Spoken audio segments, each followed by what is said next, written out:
एक मालिक है और वो मालिक अपने नौकर से कहता है कि तू हर रोज मुझे 1 लीटर दूध गर्म करके पिलाएगा, ये तेरी ड्यूटी है।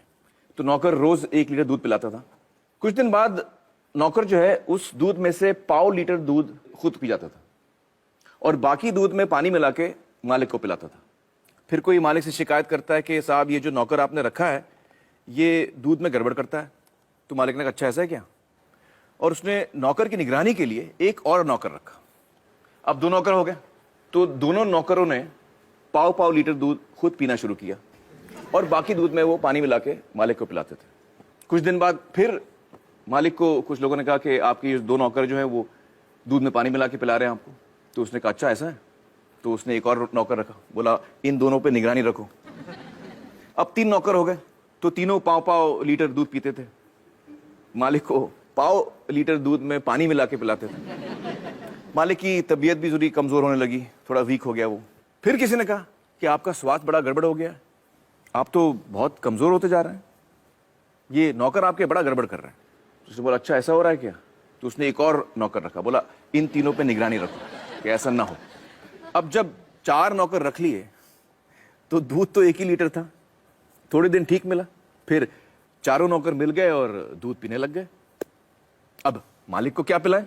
तो वो क्या करते थे कि जब मालिक सो जाता था तो जो दूध पे थोड़ी मलाई जमती है ना ऊपर, वो मलाई लेके मालिक की मूंछ पे लगा देते थे। सुबह मालिक उठ के कहते कि बड़ी भूख लग रही है, तुम लोगों ने रात को दूध नहीं पिलाया। तो कहते नहीं मालिक पिलाया, आपका हाजमा खराब है, आपकी तबीयत ठीक नहीं है। वो कहता क्यों कैसे। और फिर वो मालिक को आईना दिखाते, कहते ये देखिए साहब अभी भी प्रूफ है। कौन सा प्रूफ है, आपके मूंछ पे देखिए मलाई जमी हुई है। तो अब मुझे बताइए दोस्तों कि ये कहानी है या हकीकत। हकीकत है। तो इसमें मालिक कौन है और नौकर कौन है। हाँ आप बताइए। इसमें मालिक जो है जनता है और नौकर जो है वो सरकार है। हाँ बिल्कुल सही पहचाना आपने। आप लोगों ने भी ये बात पहचान ली थी। दोस्तों अब मुझे बताइए कि ये जो बड़े बड़े घोटाले होते हैं देश में और जो पैसा लूटा जाता है वो किसका पैसा जाता है। हाँ हाँ आप बताइए। सरकार का। सरकार का पैसा जाता है। लेकिन सरकार के पास ये जो पैसा आता है वो आता कहां से। हाँ हाँ बताइए। टैक्सेस। बिल्कुल सही, टैक्सेस से। अच्छा आप में से कितने लोग हैं जो टैक्स नहीं भरते। जरा संभाल के जवाब दीजिएगा, इनकम टैक्स डिपार्टमेंट देख रहा है ये शो। बताइए आप में से कितने ऐसे हैं जो टैक्स नहीं भरते। तो कई लोग हैं यहां पर जो टैक्स नहीं भरते।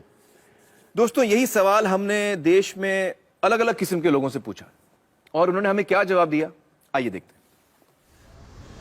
हैं। आप टैक्स भरते हैं। टैक्स किस बात का। टैक्स मेरेंगे इतना इनकम ही नहीं है कि मैं टैक्स भरूंगा। यहाँ कमाने खाने को तो पूरा नहीं पेट भरता, कहाँ से टैक्स भरूंगा साहब। टैक्स इतनी कमाई नहीं होती, टैक्स कहाँ से दूंगा। बैंड वाले हमको क्या पता है कि टैक्स क्या होता है। किसका टैक्स है ये। आप टैक्स भरते हैं। किस चीज का टैक्स मतलब। हम टैक्स नहीं भरते। सर ड्राइवर आदमी हो, 10,000 का नौकरी कर रहे हो, उसमें टैक्स क्या भरे। क्या आप लोग टैक्स भरते हैं। नहीं नहीं काय का भरते टैक्स नहीं भरते।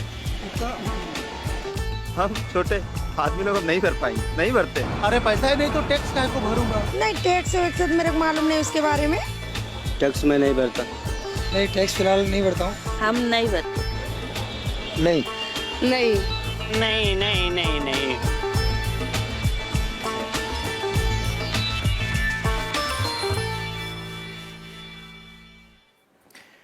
दोस्तों हमारे साथ इस वक्त है यामिनी अय्यर जी, जो accountability initiative centre for policy research इस नाम की संस्था के साथ जुड़ी हुई हैं।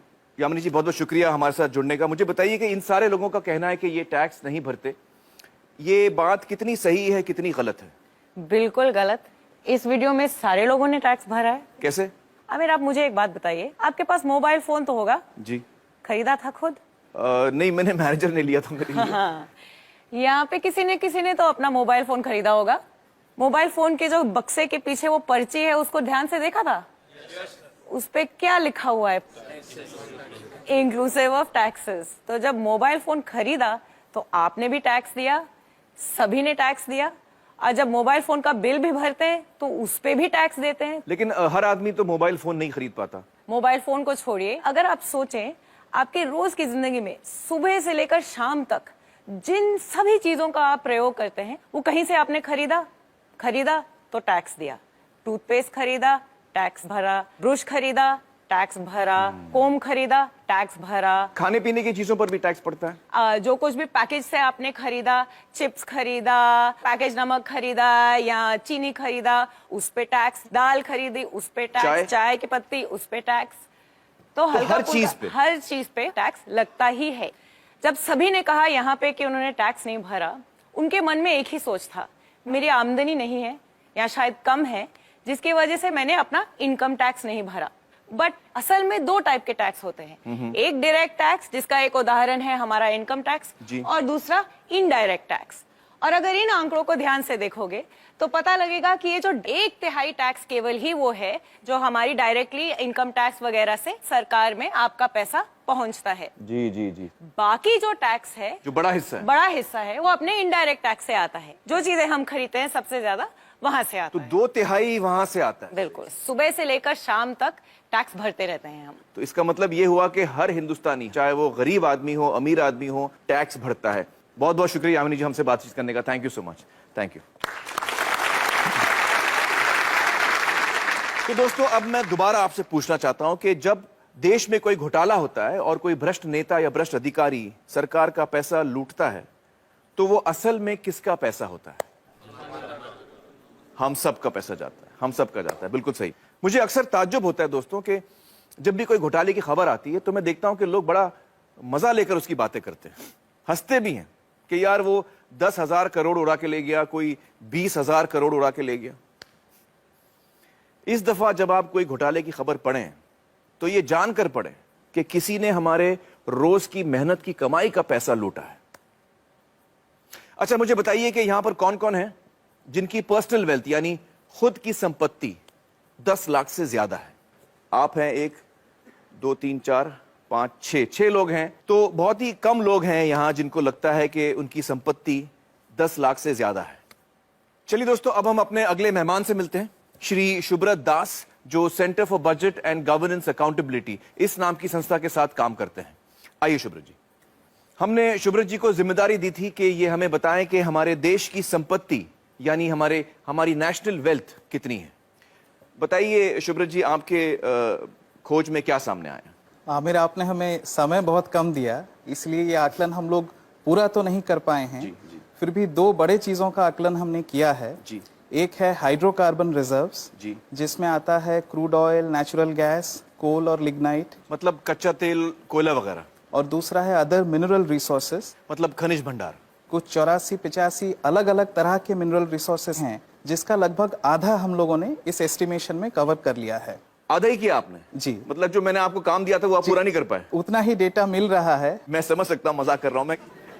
पूरे देश की संपत्ति का अंदाजा लगाने चलें तो उसमें बहुत वक्त लग सकता है। बिल्कुल सही कह रहे हैं आप। और इस वक्त में आप सिर्फ 1.5 चीजों का अंदाजा लगा पाए। बिल्कुल। तो आपके इस अंदाजे में क्या सामने आया? आंकड़ा क्या है आप मुझे बताइए। मैं यहाँ आंकड़ा पर काफी बड़ा है, 5,000। 5,000 से शुरू कीजिए। अब मैं जब तक आपको ना रोकूं, आप उसमें और 0 ऐड करते जाइए। जब तक ना रोकें आप? जी। अच्छा,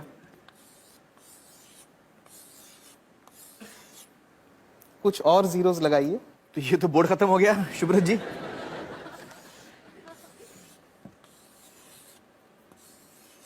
और लगाइए। और लगाओ जी, थोड़ा और, एक और है? एक और। आप सच कह रहे हैं? जी, बस एक और। एक और? जी, एक और लगा दीजिए बस। तो ये कितना बड़ा आंकड़ा है मुझे बताइए आप। ये है 5,000 लाख करोड़ रुपए।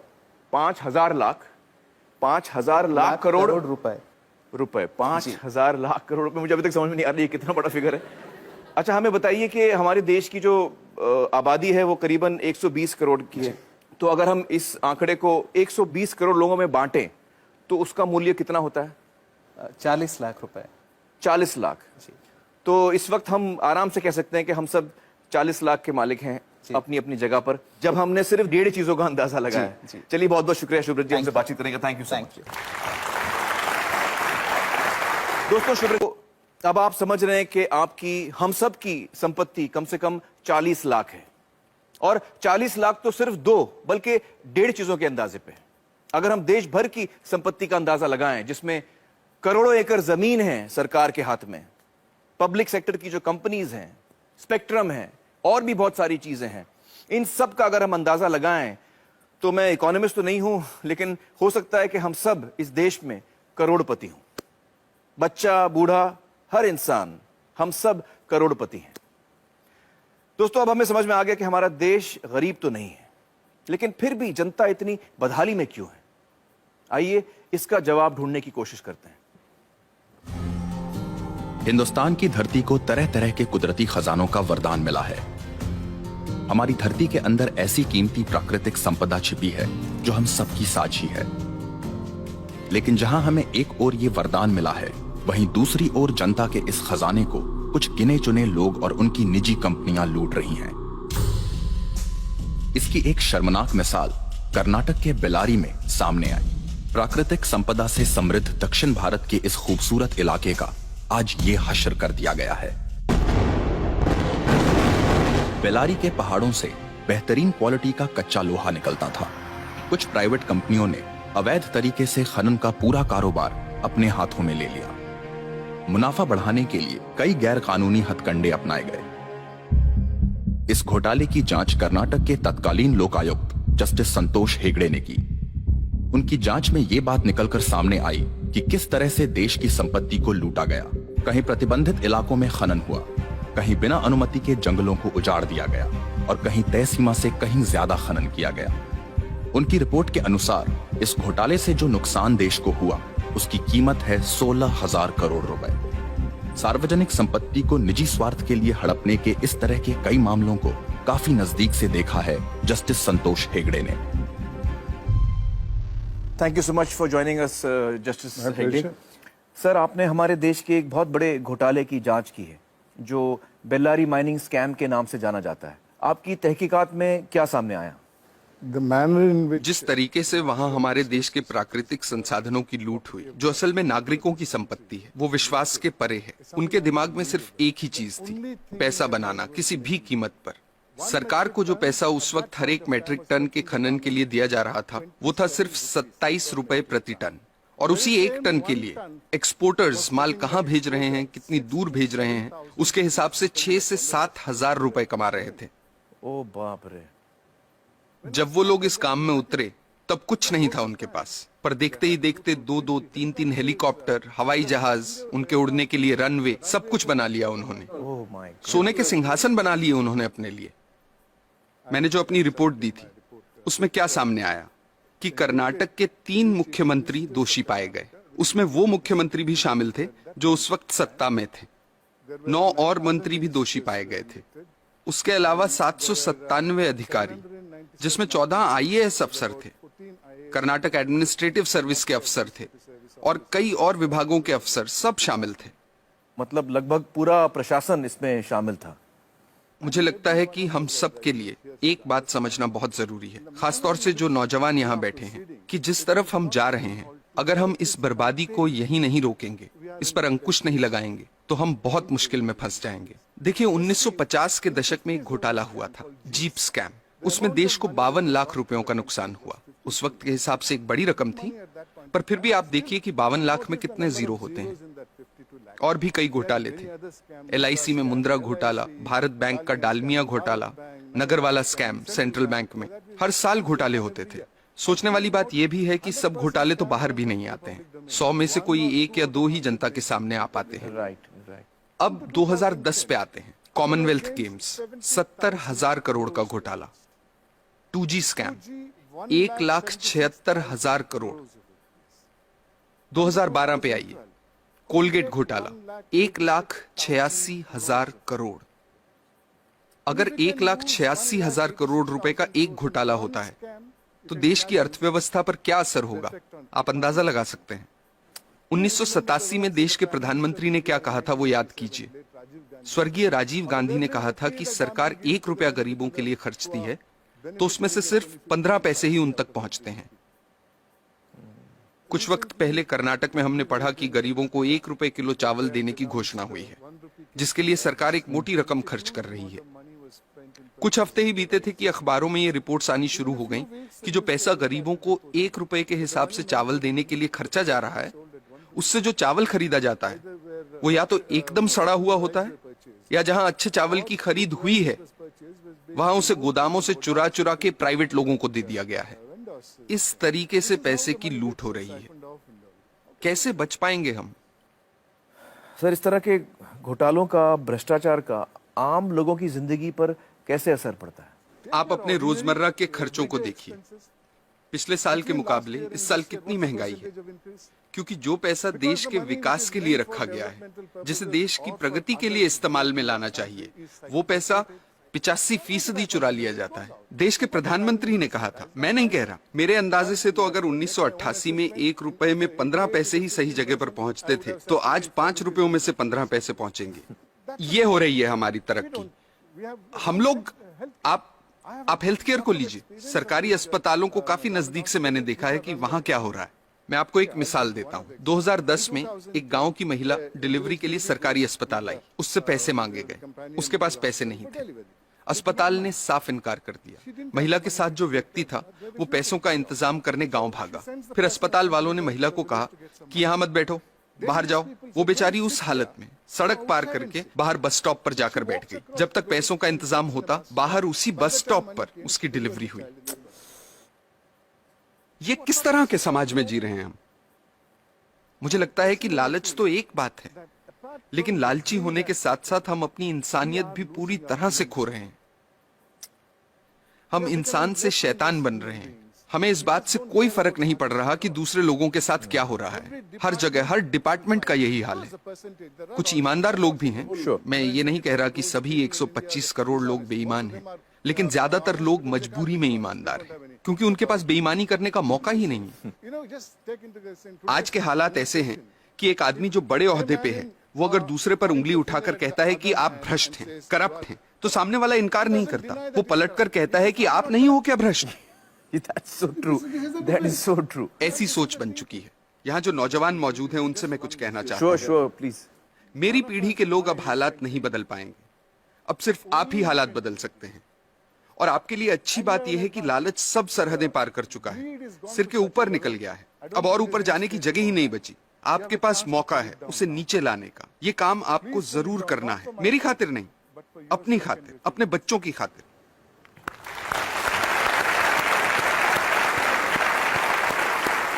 सर, हमें सख्त जरूरत है आप जैसे लोगों की जो हमारे लोकतंत्र को बचा के रख सकें।